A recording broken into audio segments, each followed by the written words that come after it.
Twin Cities Adventures here. I'm out in a forage on a late summer day. Right behind me, you can see right there, guess what that is? The first hen of the woods of the season.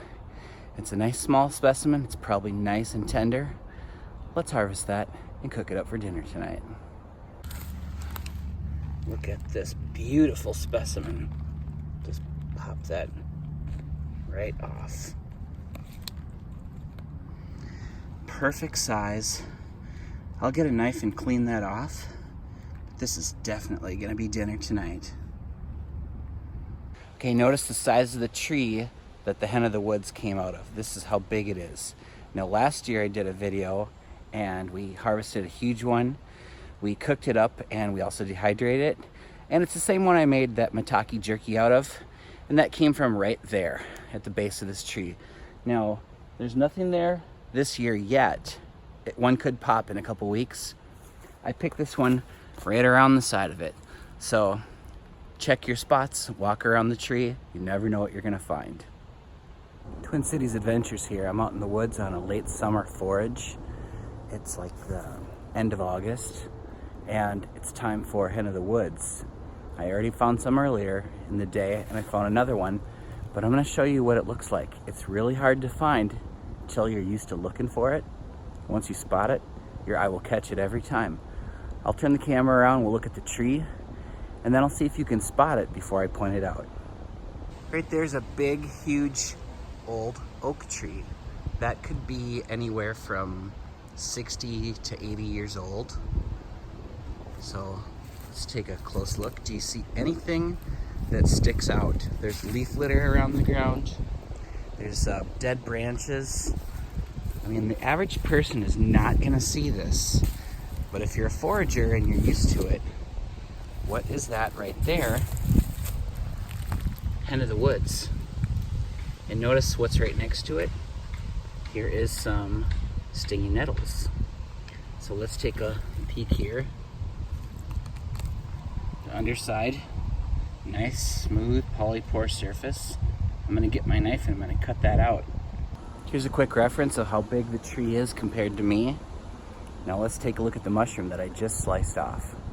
Now a lot of people use a buck knife in the woods, but not me. I use a fishing fillet knife because it's long, because look at how big this hen of the woods is. So when you slice that off, you wanna get a nice clean cut so you don't get all the dirt and gunk in there. It's easier to clean when you get home. So look at that knife compared to that. Once you do this, you'll really like using a fillet knife. Look at that beautiful polypore surface. That is gonna be just delicious. This is super fresh. They're just coming into season here in Minnesota. Okay, I'm home now and let's take a little peek at these guys. Clean that up a little bit before we cook that up.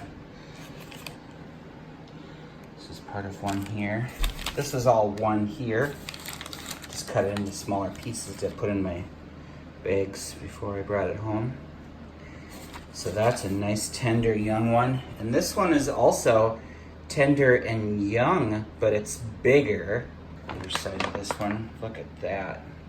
Now you have to wash these off because bugs crawl in and get into the center of these. And you can see right there, when you peel it apart, there's full of dirt and bugs. So you have to split that up. Just peel it wherever it peels. See, look, more dirt, more bugs, and you have to wash that off really well. So look at that dirt and gunk that falls off of things, you know, and gets in there. So thoroughly wash these and then lay them on a cookie sheet with paper towels to absorb the moisture. So this is what it looks like when you clean it. You just peel it apart like string cheese, and you scratch all the dirt off of it.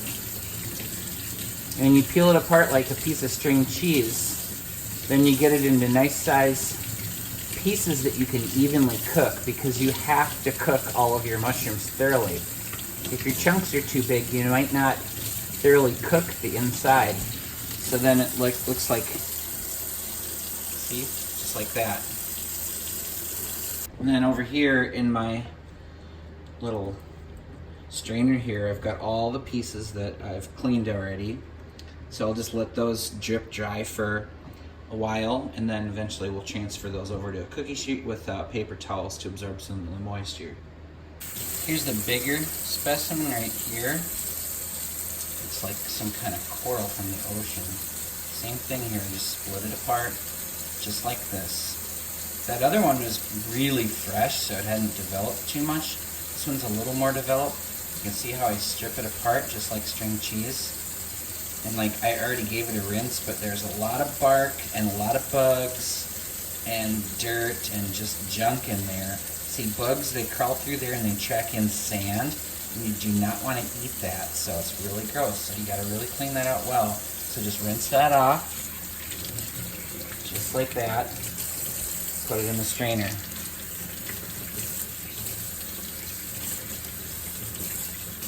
It's gonna be so good when I cook this up.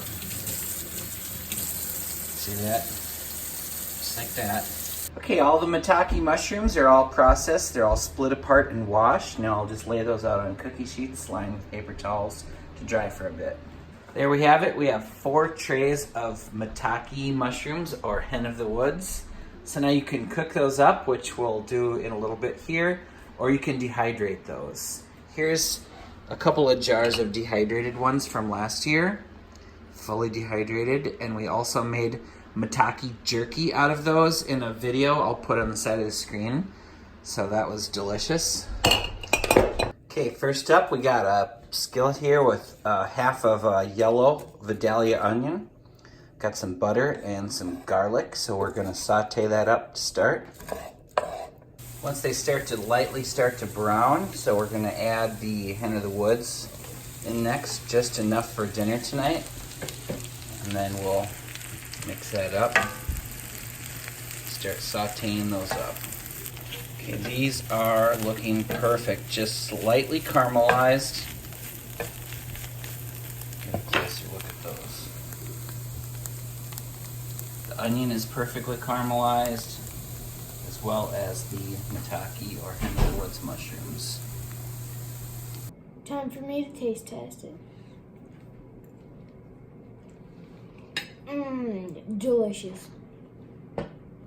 Here goes, fresh maitake, hen of the woods.